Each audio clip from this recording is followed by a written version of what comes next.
더불어민주당 이해찬 대표가 조국 전 법무부 장관 사퇴와 관련해 기자간담회를 열고 국민 여러분께 송구하다고 말했습니다. 하지만 쇄신론과 책임론에는 선을 그으면서 면피용이었다는 지적도 잇따르고 있습니다. 자유한국당은 오늘 인재 영입 1차 명단을 발표할 예정인데 공관비형 갑질 논란을 일으켰던 박찬주 전 육군 대장이 포함됐다가 어제 논란 끝에 결국 배제됐습니다. 최영일 시사평론가 자리에 함께했습니다. 어서 오십시오. 안녕하세요. 네, 조국 전 장관 사퇴와 관련해서 그동안 당 안팎에서 꾸준히 책임론이 제기되지 않았습니까? 맞습니다. 그럼에도 불구하고 더불어민주당에서는 공식적으로 사과 입장이라든지 이런 것들을 밝히지 않았었는데 없었죠. 어제 이해찬 대표가 입장을 밝혔군요. 네, 그러니까 조국 전 장관이 사퇴한 지 네. 이제 지난 14일이었으니까요. 약 이제 보름 만에 이제 집권 여당의 이 사과가 나왔는데요. 이게 좀 애매한 사과긴 합니다. 왜냐하면 이해찬 대표가 이 조국 전 장관을 직접 언급하지 않았어요. 다만 이제 국민께 송구하다라고 네. 하는 대목이 이 조국 전 장관 사퇴에 대한 사과가 아니냐 이렇게 충분히 해석되는 대목이긴 합니다. 그래서 이 어제 기자간담회에 대해서 오늘 아침에 상당히 긍정적인 부정적인 평가들이 많이 쏟아지고 있는데요. 어쨌든 그럼에도 불구하고 민주당 차원에서는 최초의 사과가 당 대표의 입에서 나왔다라고 하는 점은 이건 그래도 의미 있는 일 아닌가 이렇게 평가하고 있습니다. 네, 면피용이었다는 지적은 왜 나올까요? 그러니까 아까 말씀드린 네. 대로 조국 전 장관 사퇴에 대해서 집권 여당의 책임을 직접 거론하진 않았어요. 정확하게 얘기는 안 했기 네네. 때문에. 다만 국민들께 송구한 상황이 벌어졌다라고 하는 것은 아하. 이제 인정을 한 셈인데 그러면서도 이제 국민들 중에서도 특히 청년들에 대해서 미안하다.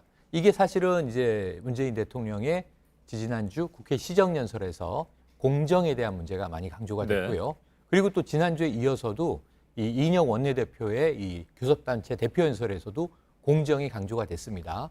그런데 조국 전 장관 사태가 이 젊은 층에 미치는 영향은 어쨌든 이번 정권도 불공정하지 않느냐, 내로남불 아니냐 이런 비판들이 쏟아져 왔기 때문에 여기에 대해서 이제 송구하다는 사과와 함께 청년층의 마음을 헤아리지 못했다. 이들의 이제 불공정에 대한 분노감을 우리가 수용하지 못했다는 점은 인정을 한 것은 명확하게 네. 해석해도 좋겠다라는 입장들입니다. 지도부 용퇴론 그리고 중진 의원 물갈이 이런 책임론과 네. 쇄신론에 대해서도 일정한 선을 그었습니다. 그것이 제일 중요한 네. 대목입니다. 그럼 이제 송구하다, 이게 사과로 인정을 한다면 어떤 조치를 당 조직에서 취할 수 있겠는가? 그런데 이제 가장 거센 내부 비판은 이 지도부가 사퇴하는 것 아니냐? 이런 일이 초래된 것에 대해서 뭔가 쇄신의 모습을 보여야 되는 것 아니냐 하는 건데 여기에 대해서 이 이해찬 대표는 명확하게 선을 그었습니다.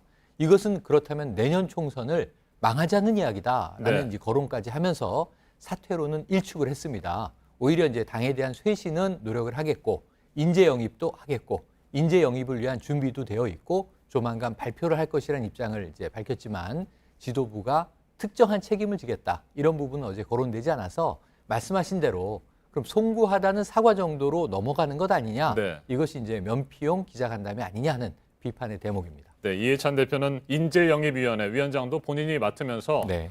강하게 자신의 지도력, 리더십을 끌고 가겠다 이런 입장을 밝힌 것 같습니다. 네, 총선까지는 네. 이해찬 리더십으로 돌파하겠다. 그래서 내년 총선을 승리로 만약에 이제 이뤄낸다면 지도부에 대한 평가는 성과로 이어질 것이고 문제는 그렇지 않다면 이제 선거에 대한 책임을 일정 부분 지게 되는 것은 지금 어찌 보면은 내년 4월까지 예견된 도박이에요. 근데 이 승부수를 내려놓지는 않겠다는 입장은 명확히 한 것 같습니다. 네, 자유한국당 오늘 인재 영입 명단을 발표할 예정입니다. 네. 어제 오전까지만 해도 박찬주 전 육군 대장이 이 인재 영입 명단에 포함되는 것으로 맞습니다. 결론이 난 것으로 얘기가 됐었잖아요. 갑자기 분위기가 좀 바뀐 것 같습니다. 오후에. 당내의 중진 의원들을 포함해서 상당히 거센 반대가 있었던 것으로 전해집니다. 그래서 결국은 어제 9명이었습니다.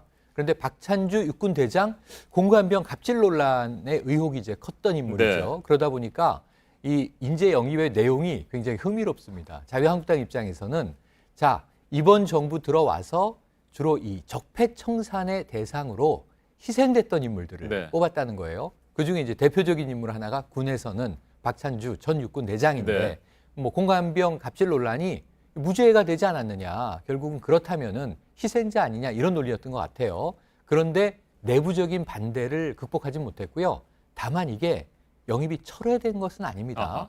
그러니까 박맹호 지금 사무총장의 입장을 들어보니까 자, 훌륭한 인물인데 네. 잘못 알려져서 오해가 있다. 그래서 영입 발표 시기를 조율할 뿐이고 사실은 아직까지도 영입 대상이다.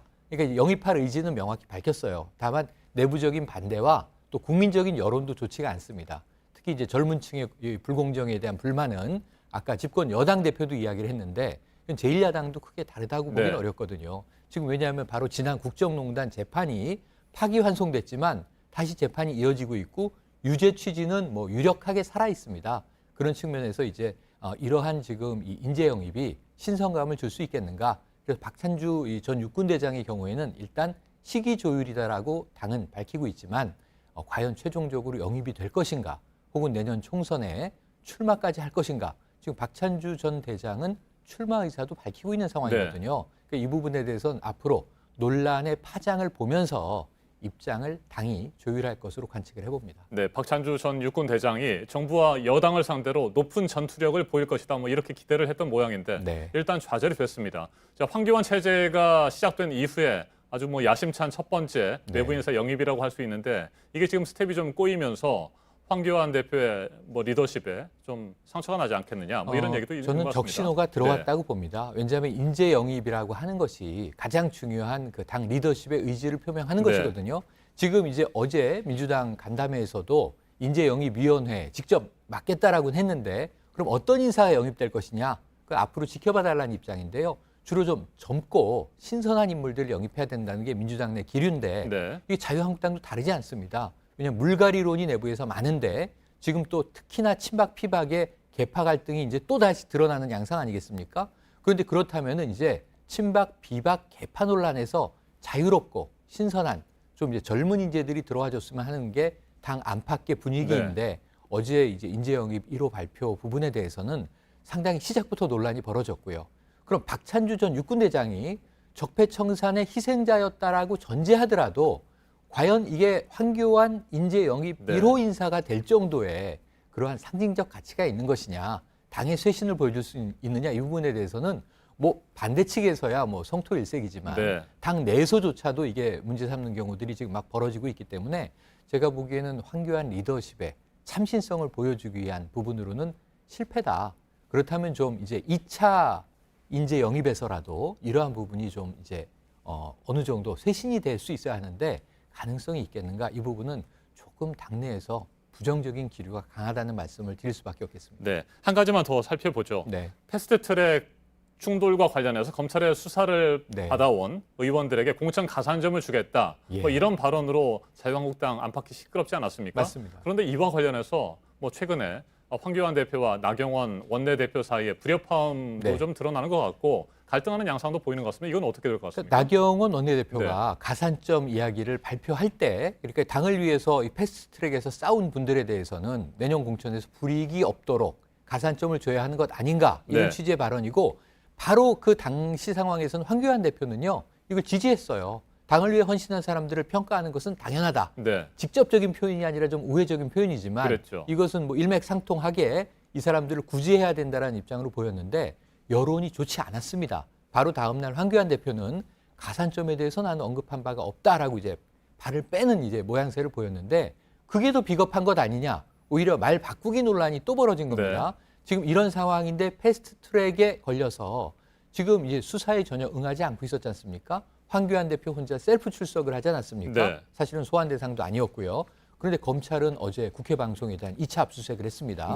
어쩌면 정경심 교수와 마찬가지로 소환에 응하지 않았기 때문에 바로 기소 절차로 넘어갈 수 있는 것 아니냐. 왜냐하면 영상 증거들이 명백하거든요. 여기서 자유한국당 입장은 패스트트랙 자체가 사보임이 불법이었기 때문에 전체적으로 불법이다라는 입장이에요. 그러니까 이것을 이제 자유한국당이 다투게 되면 어찌 보면 자기 식구 감싸기로 또 보여질 수 있기 때문에 제가 보기에는 총선 가도에서 불리한 상황인데 빠르게 좀 검찰 수사에 응하고 이 부분은 매듭 짓고 넘어가는 것이 옳지 않겠나. 패스트트랙은 지금 연말 격도를 예고하고 있습니다. 여기에 대해서도 어쨌든 일정 부분 입장을 가지고 여야 합의에 응하는 것이 옳지 않겠나. 그렇지 않다면 패스트트랙의 모든 것이 꼬여서 자유한국당의 리더십은 원내대표, 대표 모두 다 여러 가지 문제가 발생할 가능성이 높아 보입니다. 알겠습니다. 여기까지 듣겠습니다. 지금까지 최영일 시사평론가였습니다. 말씀 잘 들었습니다. 고맙습니다.